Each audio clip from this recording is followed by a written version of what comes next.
Hello friends, इस video में हम कॉम्प्लेक्स एनालाइज के 30 एमसीक्यू क्वेश्चंस प्रैक्टिस करने वाले हैं। तो आइए हम शुरू करते हैं। जैसे हमारा फर्स्ट क्वेश्चन है, the function F Z is equal to mod Z is analytic everywhere, nowhere analytic, and Z बराबर 0 पर analytic, and all real axis पर एनालिटिक। तो देखिए, हम जानते हैं कि कोई भी real valued function nowhere analytical होता है, और मॉड जेड की वैल्यू क्या होती है? √x² plus y²। ठीक है, और ये क्या है? एक रियल वैल्यूड फंक्शन है, इसमें आयोटा वाली तो कोई टर्म नहीं आ रही, तो ये क्या हो जाएगा? Nowhere analytic. सीधी सी बात है, नॉट एनालिटिक एनीवेयर। ठीक, ये हमारा आंसर हो गया। ये सीधी बात है कि यदि कोई फंक्शन रियल वैल्यूड है, मतलब एक्स वाई में, मतलब आयोटा वाली टर्म नहीं है, तो सीधा बोल देंगे कि वो क्या नहीं है? एनालिटिक नहीं है कहीं भी। अब हमारा सेकंड क्वेश्चन है, Cauchy Riemann equation are satisfied when. Cauchy Riemann equation कब सेटिस्फाइड होती हैं? और चार ऑप्शन है, ऑप्शन में से हमें आंसर देना है। Function is real, not. Function is analytic, बिल्कुल। जब फंक्शन एनालिटिक होगा, विश्लेषिक होगा, तो सी आर इक्वेशन हमारी सेटिस्फाई होंगी, जरूर होंगी। बाकी तो ये इनका भी कोई मतलब नहीं है। हाँ, अगर उसने डिफरेंशिएबल दे रखा होता तो उस पर भी सी आर इक्वेशन सेटिस्फाई होती हैं। ठीक है, हमारा थर्ड क्वेश्चन है, द रेजिड्यू फाइंड करना है हमें इस फंक्शन का z बराबर 2 पर। तो रेजिड्यू का फॉर्मूला क्या होता है? 1/2 पाई आयोटा, और इस फंक्शन का इंटीग्रेशन 1/z-2। ये होता है जनरल फॉर्मूला। इससे आप किसी भी फंक्शन का रेजिड्यू निकाल सकते हैं, चाहे वो सिंपल पोल हो, चाहे कैसा भी पोल हो, उसका हम रेजिड्यू निकाल लेंगे। लेकिन इसके अलावा ये क्या सीधा हमें दिख रहा है? ये क्या है? z बराबर 2 पर क्या है? सिंपल पोल। सिंपल पोल का हमने क्या देखा था? जो फंक्शन ऊपर होता है ना, उसमें सीधी इसकी वैल्यू रख देते हैं, और वहीं से हमारा क्या निकल जाता है? रेजिड्यू निकल जाता है। ठीक है, तो इस तरीके से हम इसका दोनों तरीके से निकाल सकते हैं। हम देखिए 1/2 पाई आयोटा, और इंटीग्रेशन से निकालेंगे ना, तो इसका इंटीग्रेशन निकाल लो और इस जगह रख दो। तो इसका इंटीग्रेशन क्या आएगा? f(z), और जो यहाँ आता है ना n फैक्टोरियल, तो n तो है नहीं, 2 पाई आयोटा।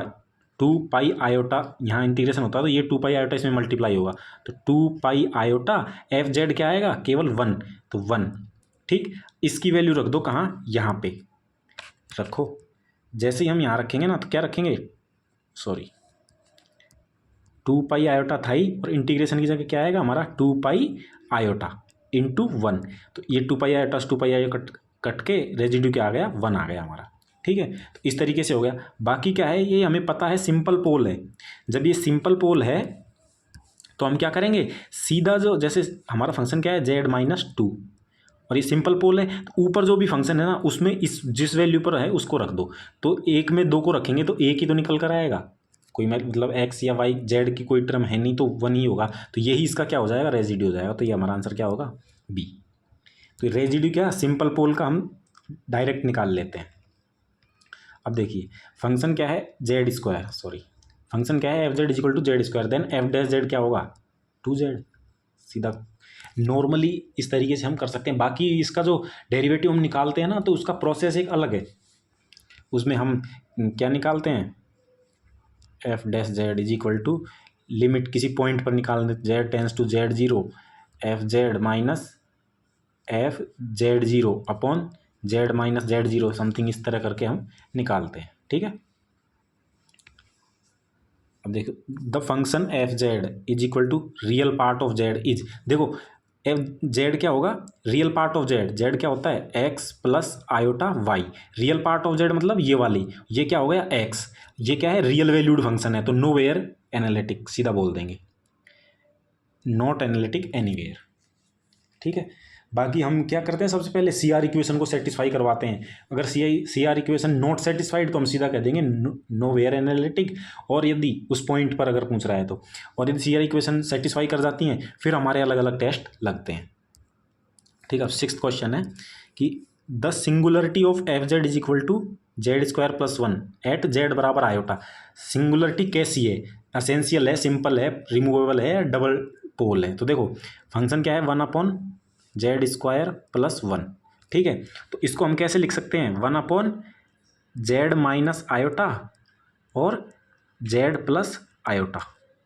लिख सकते हैं, क्योंकि जैसे करेंगे तो जेड स्क्वायर ए प्लस बी ए माइनस बी से करेंगे ना तो वापस यही बन जाएगा Z² + 1।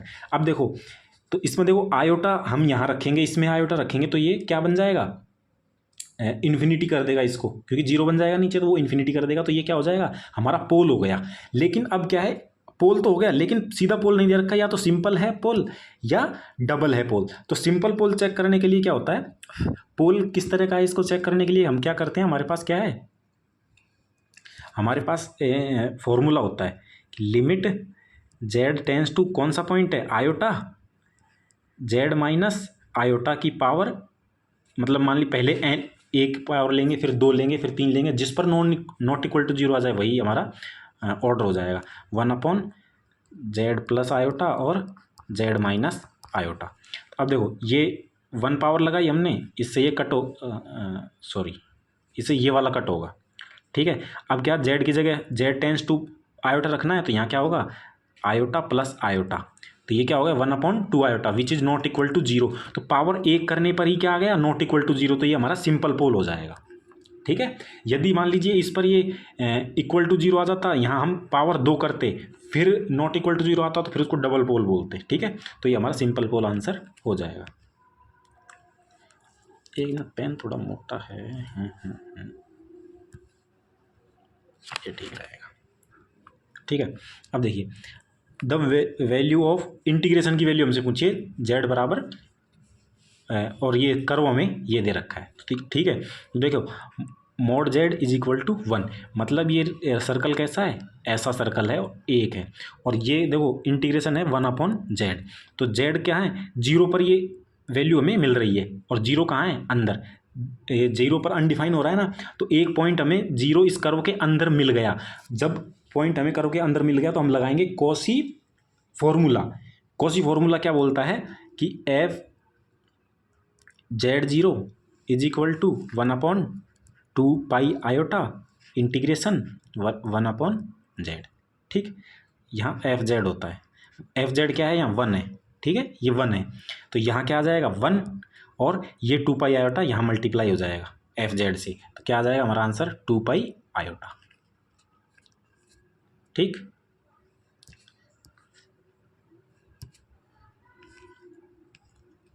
एटीन है e⁻z देन f'(z) क्या होगा, तो वही e⁻z का e⁻z ही होगा, इस तरह हम कर देंगे।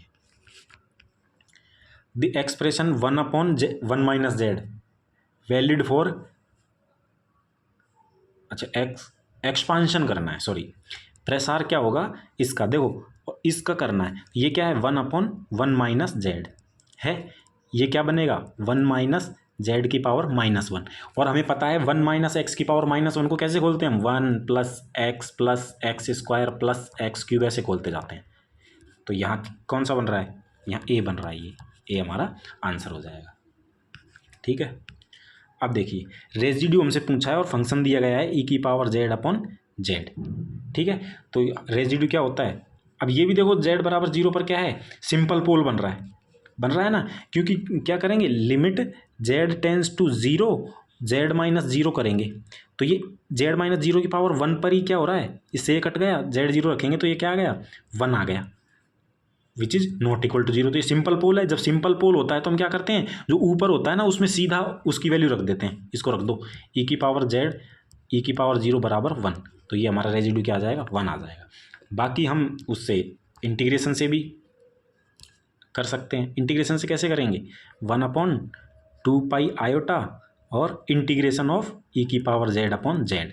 अब e⁻z/z का इंटीग्रेशन निकाल लो, इसको यहाँ रखेंगे तो हमारा आ जाएगा, क्योंकि एक है तो e⁻z पर निकालने तो 0 × 2 पाई आयोटा, ये इसका इंटीग्रेशन आएगा। इसको रखो यहाँ, जैसे इसको यहाँ रखेंगे मतलब मल्टीप्लाई करेंगे तो 2 पाई आयोटा से 2 पाई आयोटा कट जाएगा, e⁻0 क्या होता है 1, तो हमारा रेजिड्यू 1 आ गया।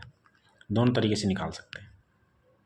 अब देखिए क्वेश्चन है W बराबर Z² यूनिट सर्कल को कहाँ प्रतिचित्रित करेगा, मतलब यूनिट सर्कल को कहाँ प्रतिचित्रित करेगा, या मतलब मैपिंग पूछ रहा है W बराबर Z² के लॉन्ग, तो W क्या है Z², और यूनिट सर्कल बोल रहा है हमसे, मतलब इस तरीके का यूनिट सर्कल, ठीक है। यूनिट सर्कल क्या होता है, ई की पावर आयोटा थीटा, और थीटा कहाँ से कहाँ तक होता है, 0 से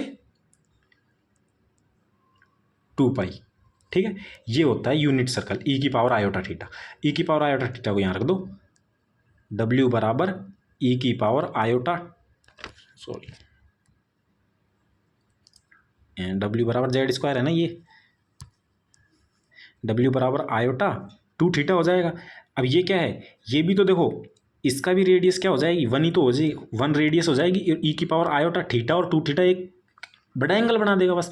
और ये भी क्या है, इसकी रेडियस 1, और ये किसको रिप्रेजेंट कर रहा है, एक सर्कल को, जिसकी जो यूनिट रेडियस का सर्कल को रिप्रेजेंट कर रहा है। तो ये क्या है, यूनिट सर्कल पे ही मैप करेगा, ठीक। अब आइए, the singularity of sine 1/z at Z बराबर 0। देखो एफ जेड क्या दिया हुआ है, साइन 1/z हमें दिया गया है। जेड बराबर 0 पर सिंगुलरिटी तो है इसकी, लेकिन कौन सी सिंगुलरिटी है, रिमूवेबल है, असेंशियल है, पोल है। तो देखो हम क्या देखते हैं कि ल्यूरेंट सीरीज एक्सपांशन में यदि 1/z मतलब जेड की नेगेटिव पावर्स, जेड की नेगेटिव पावर्स यदि इनफाइन no negative power of z, तो हम क्या बोल देते हैं, रिमूवेबल। यदि फाइनाइट पावर आ जाएं जेड, नेगेटिव जेड की, तो उसको बोल देते हैं पोल।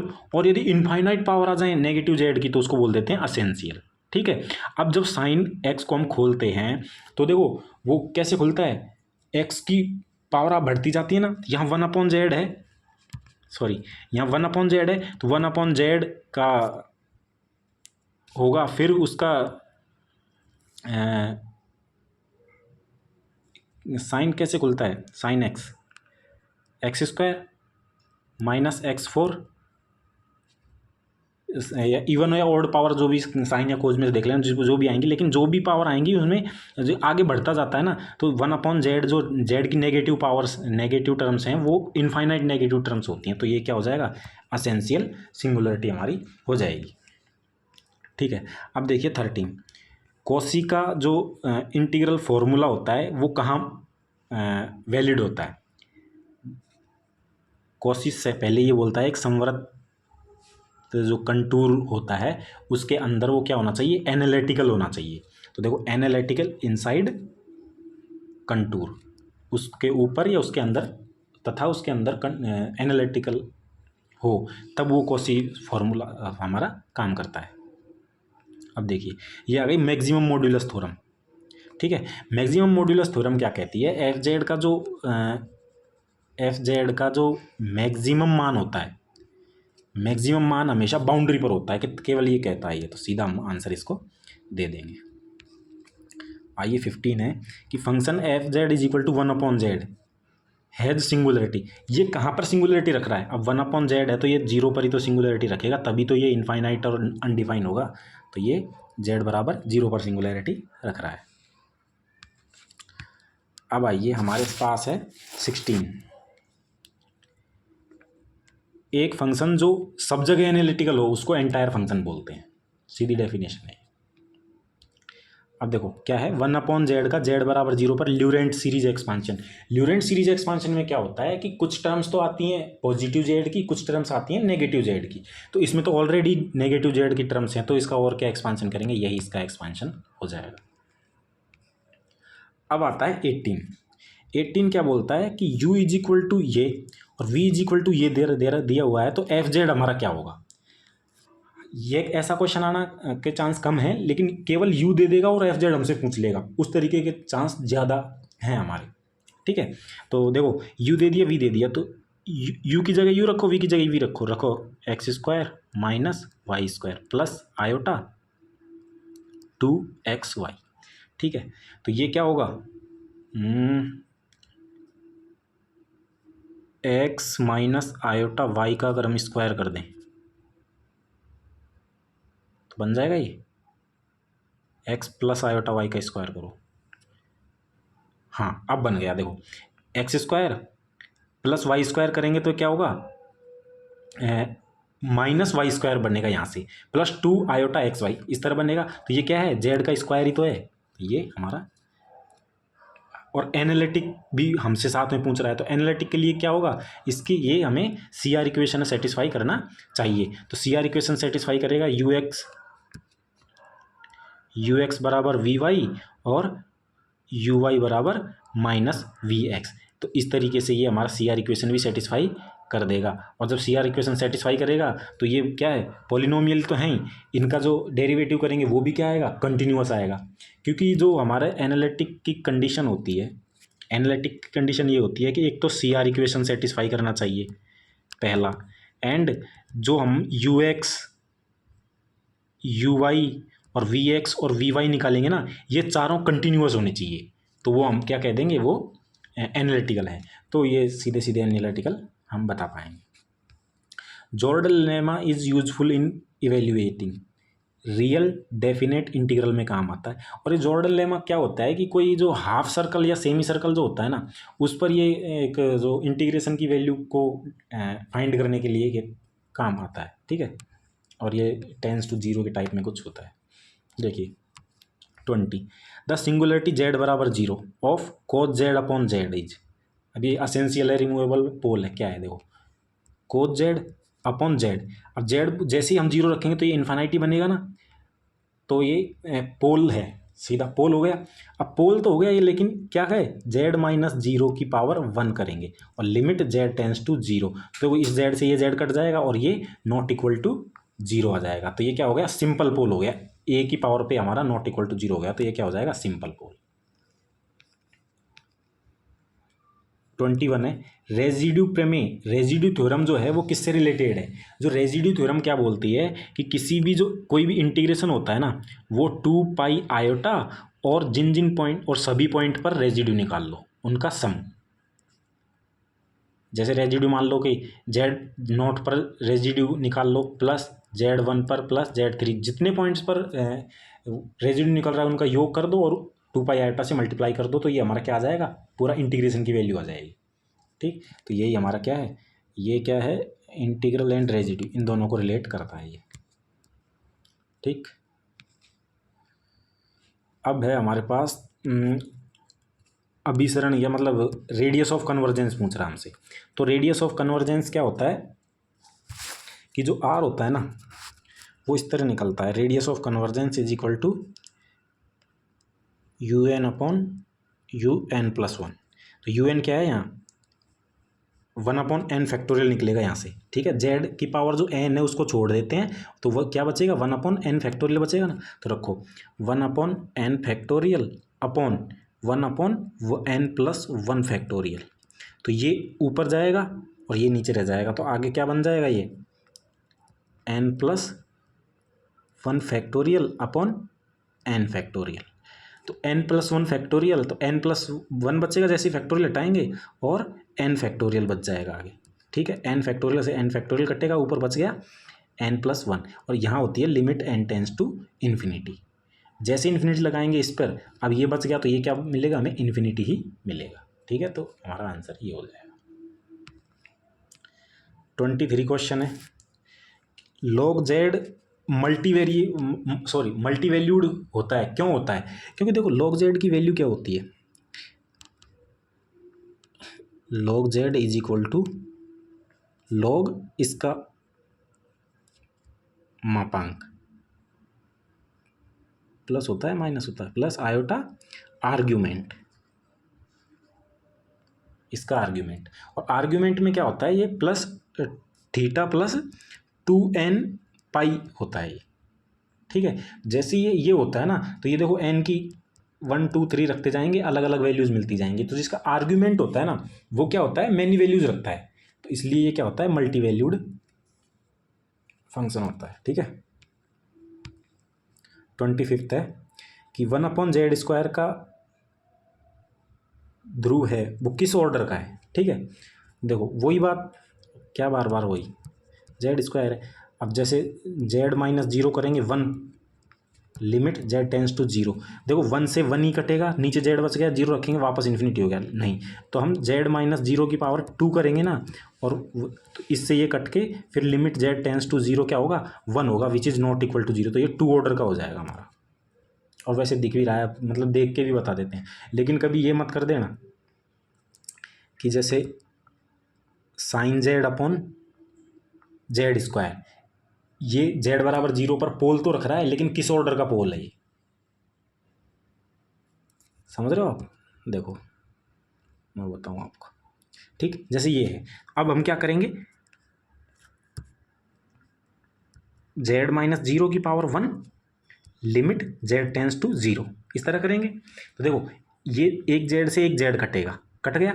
लेकिन देखो Z tends to 0 sine Z upon Z, कभी भी X tends to 0 sine X upon X क्या होता है, 1 होता है ये। तो ये क्या आएगा 1, which is not equal to 0। तो ये 1 ऑर्डर का पोल है, ना कि 2 ऑर्डर का। कहीं नीचे घात देख कर सीधा बता दो, ठीक है। इस तरीके से हमें देखना है।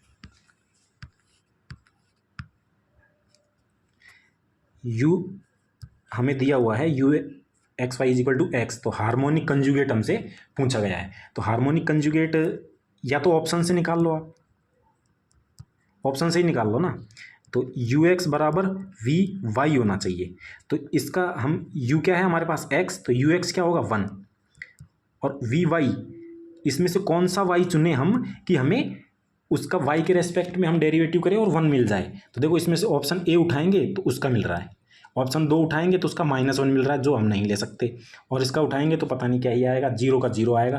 तो हम क्या बोल देंगे, सीधा ही केवल एक ऑप्शन फॉलो कर रहा है तो यही कर देंगे। अगर मान लीजिए ये 2 ऑप्शन फॉलो कर जाते तो फिर हम क्या करते, यू वाई वाला लगा के देखते, ठीक है। तो वहाँ से मतलब सी आर इक्वेशन सेटिस्फाई ये करना चाहिए था, ठीक है।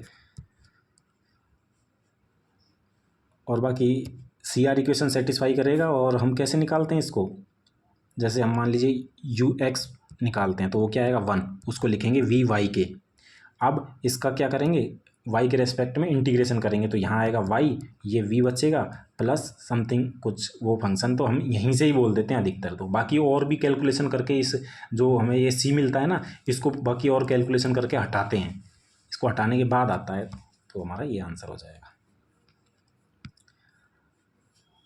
The Laplace equation satisfied by harmonic function. Laplace equation कौन सी है आप तो ये बताओ, ये माइनस नहीं है, ये नहीं है, ये नहीं है, हमारी ये होती है Laplace equation. U double x मतलब होता क्या है, डेल स्क्वायर यू होता है इज इक्वल टू 0, जिसमें del square upon del X square plus del square upon del Y square होता है,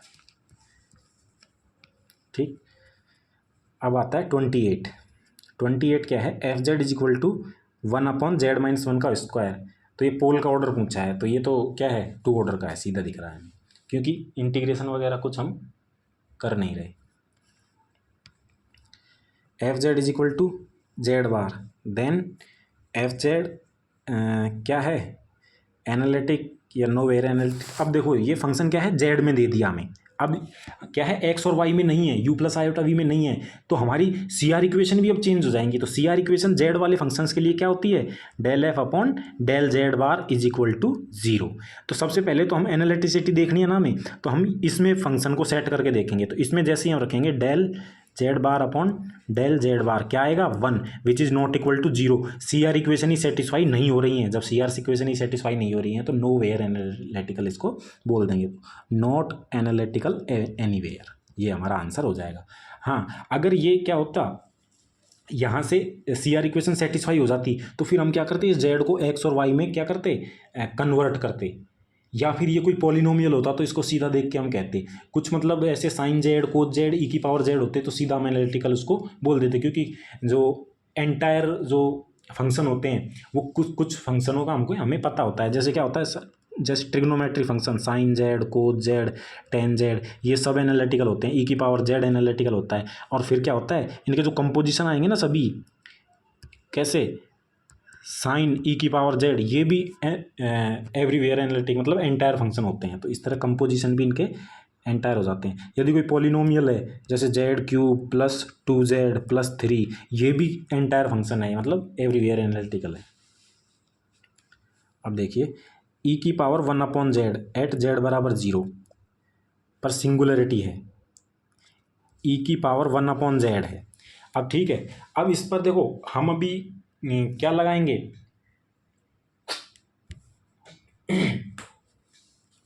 ई की पावर जेड है, तो इसको ल्यूरेंट सीरीज में जब खोलेंगे ई की पावर एक्स को हम खोलते हैं तो 1 + x square upon factorial 2 something ऐसा आता है ना। तो वैसे ही इसमें क्या होगा, 1/z रखेंगे, 1/z² रखेंगे, तो इसकी जेड देखो, जेड नीचे है ना, तो ये ऊपर जाएगा। जेड की जो माइनस नेगेटिव पावर हैं वो इनफाइनाइट मिलेंगी, हमें इनफाइनाइट मिलेंगी, तो ये क्या हो जाएगा, असेंशियल सिंगुलैरिटी हो जाएगा। तो ये हमारे 30 क्वेश्चंस कवर हो चुके हैं। ठीक है, तो